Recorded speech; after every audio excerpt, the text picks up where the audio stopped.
Hi friends, welcome back to ಯುಗನ kitchen.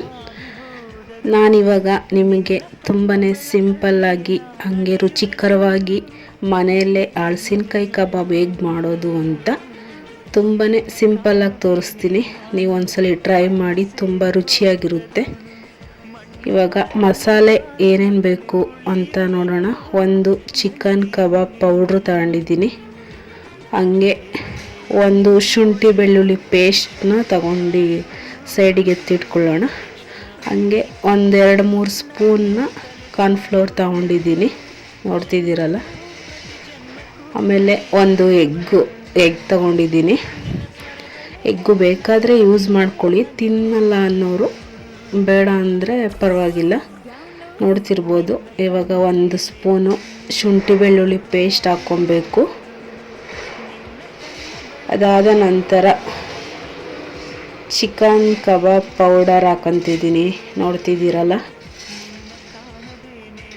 ಅದನ್ನು ಪೂರ್ತಿ ಒಂದು ಪ್ಯಾಕ್ ಹಾಕ್ಕೊಂಡ್ರೆ ಸಾಕಾಗುತ್ತೆ ಅನಿಸುತ್ತೆ. ಇವಾಗ ಒಂದು ಎಗ್ ಹಾಕ್ಕೊತಿದ್ದೀನಿ, ನೋಡ್ತಿದ್ದೀರಲ್ಲ.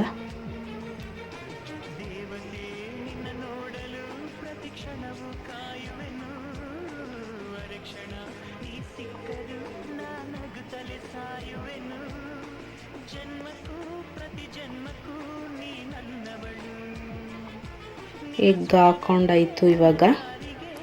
ಇವಾಗ ಒಂದು 2ರಿಂದ 3 ಸ್ಪೂನ್ ಕಾರ್ನ್ಫ್ಲೋರ್ ಹಾಕೊಂತಿದ್ದೀವಿ, ನೋಡ್ತಿರ್ಬೋದು. ಅದಾದ ನಂತರ 3 ಸ್ಪೂನ್ ಹಾಕ್ಕೊಂಡಿದ್ದೀನಿ ನಾನು. ಅದಾದ ನಂತರ ಸ್ವಲ್ಪ ಇದು ಗರಂ ಮಸಾಲ ಹಾಕ್ಕೊಬೇಕು, ಒಂದು ಅರ್ಧ ಸ್ಪೂನಷ್ಟು. ಮನೆಯಲ್ಲಿ ಚಿಲ್ಲಿ ಪೌಡರ್ ಇದ್ದರೆ ಅದನ್ನು ಯೂಸ್ ಮಾಡ್ಕೊಳ್ಳಿ, ತುಂಬ ಖಾರವಾಗಿ ತುಂಬ ಚೆನ್ನಾಗಿರುತ್ತೆ. ಇದನ್ನು ಚೆನ್ನಾಗಿ ಮಿಕ್ಸ್ ಮಾಡಬೇಕು.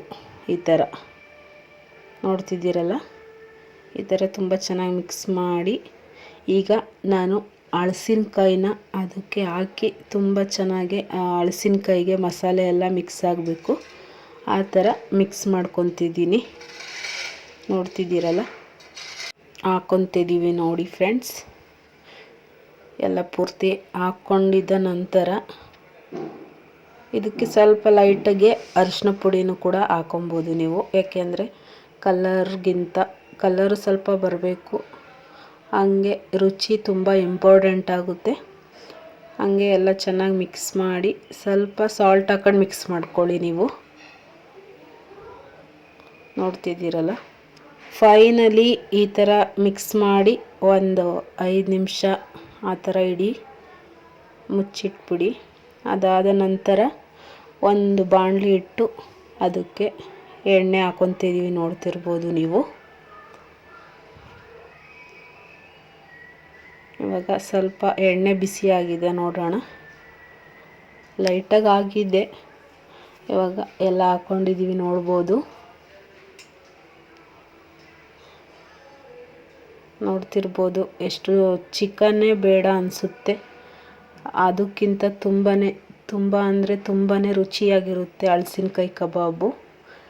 ನೀವು ಒಂದ್ಸಲಿ ಟ್ರೈ ಮಾಡಿ, ಮಿಸ್ ಮಾಡಬೇಡಿ. ನೋಡಿ ಫ್ರೆಂಡ್ಸ್, ಫೈನಲಿ ನೋಡ್ತಿರ್ಬೋದು ಎಷ್ಟು ರುಚಿಕರವಾಗಿರುತ್ತೆ ಅಂದರೆ.